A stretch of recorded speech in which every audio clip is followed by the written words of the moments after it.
So, hello everyone, it's me, Denny Daniel, and I'm here with Vanessa. And Manuel. And they came all the way from New York. And they went through the Museum of Interesting Things, the entire museum. They were here for a week. And now they're going to open up a new acquisition. I've got a bunch of things over here. So you guys will together open up one of these packages. But the way I do this is like a 42nd Street shell game. And I don't know if you've ever been here or remember 42nd Street shell games, but what they used to do was some guy would show up at 42nd Street with 3 shells. And he would put a quarter under one of the shells, and he would mix them up like this. Oh, okay. And you had to guess where the quarter was. Now, we don't have 3 shells. There isn't a quarter under any of these packages, and you don't win anything. So it's not really like a shell game, except for one thing. I do mix them up like this. So this is me mixing up the packages. And are you guys confused? Okay, I'm so confused. Oh my god, good, because otherwise I would have to do this all week. So, okay, together pick a package. This one? Okay. Yeah? It says fragile. It's Okay, good. so there's the package, and there's scissors. So there you go. You'll give her the honors? Yeah, Excellent, sure. good. Yay. You can work together once you get it open. Just whatever you do, Vanessa, don't cut yourself, him, or me. But if you do, I have this Civil War bleeder to heal you with.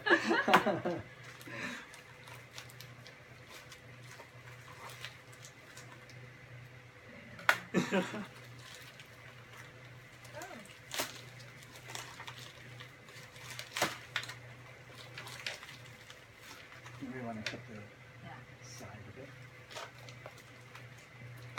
I'm really bad at this.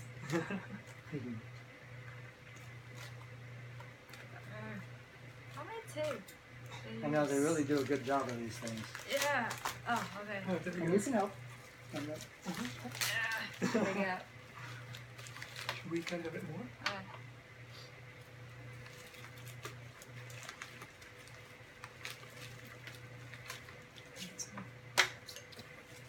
then together pull it out. Good. Voila. Even more packaging. So, Oh, it's a movie title? oh, it's the Pocket Movie Titler. How cool. Oh! What else is exactly? So a movie titler, you know, movies have credits. So back then, in order to have credits, it wasn't done digitally. You did it manually. So you would buy a device like this. Now this is a pocket one. So as a film person, you would put your text here. So it would say the end. And then you put your camera lens into there, and you'd shoot that frame. Okay. And that would give your titles, and then you take out that title and put directed by. And then take out that title and put and acted by, you know, actors. And then you do all your titles one at a time, and you'd film it with your little 8mm camera or 16mm camera. And I think this one did both. Let me see. Oh, this one's a Mansfield. They were the best. It doesn't say if it's 8 or 16. Oh, yes, it does. 8mm. So this is just an 8mm camera. So I've got a little camera over here. Let's see if I can pull this one out fast enough for you. There you go. Now this is a little bit big for this one, because this is probably a 16.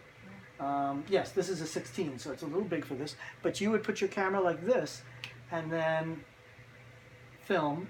I see. Isn't that great? And you would film the titles one at a time. How cool is that? And actually, this fits perfectly in that lens. Yeah. So this was, you could do this 16mm film with this one. You could actually use my 16mm camera on this. So how cool is that? That is great. So as a person that works where you work, they would not do this digitally. They would do this, you know, can I say where?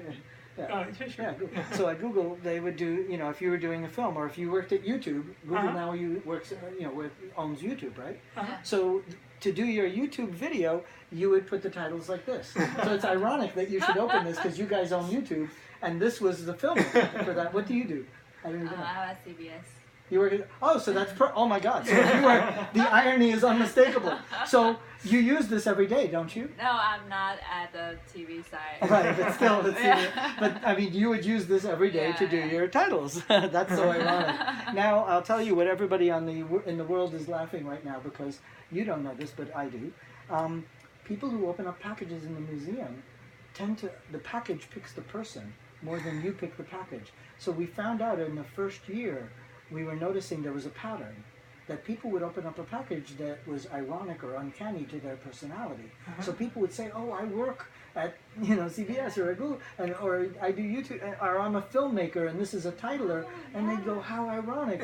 And we noticed the pattern the first year, and the staff was like almost spooked. We were not saying anything, and then we realized, oh, we're supposed to tell you guys, because clearly this is part of the whole irony.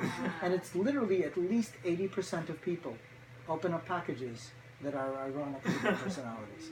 And when you see some of the, if you go on YouTube and watch some of the videos, it's almost everybody. But it leaves 20%. 20%, 10% are opposites. And they'll open up something that's complete opposite of what they do for a living. And then 10% it's random, because you always have to have the placebo effect. So that is the placebo effect of the Museum of Interesting Things, is the 10%. But yeah, you guys were perfect. It's there. That both of you, it worked actually for both of you. And we've been doubling up now, and the doubling up is working out really well, that it actually works for both people. As we're running out of packages. Well, let's say goodbye to the world. Goodbye, world.